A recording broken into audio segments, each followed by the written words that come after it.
नमस्कार। बहुत गुरुत्वपूर्ण खबर रही जहाँकि आपण मान सहित सेयार करने को जाऊँ। तो देखो वर्तमान सबुठ गंभीरपूर्ण न्यूज होची बात्या फनी उपरे।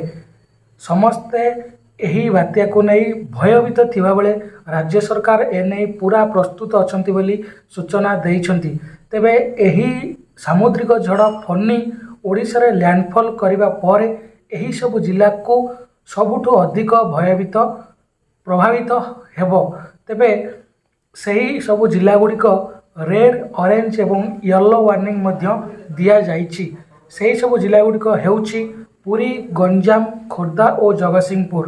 तेबे केन्द्रापड़ा और बालेश्वर अधिक क्षतिग्रस्त हेब नाही।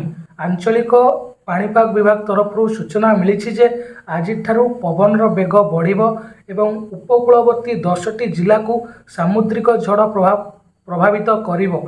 तेबे भारतीय पाणीपाग विभाग सूचना अनुसार 2 तारिख रु ऑरेंज वार्निंग दिया जाइतिबा जिला गुड़िक है गजपति, गंजाम, पुरी, खोर्धा, कोरापुट, रायगड़ा एवं कंधमाल।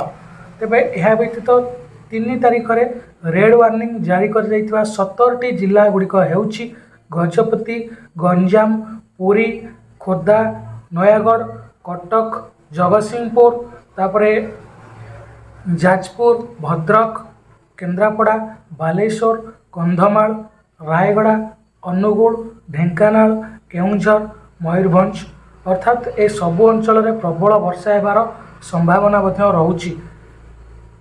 तेबे वीडियो भल लगी वीडियो को गोटे लाइक निहाती भाव में करेंगे और चैनल को सब्सक्राइब करेंगे। धन्यवाद।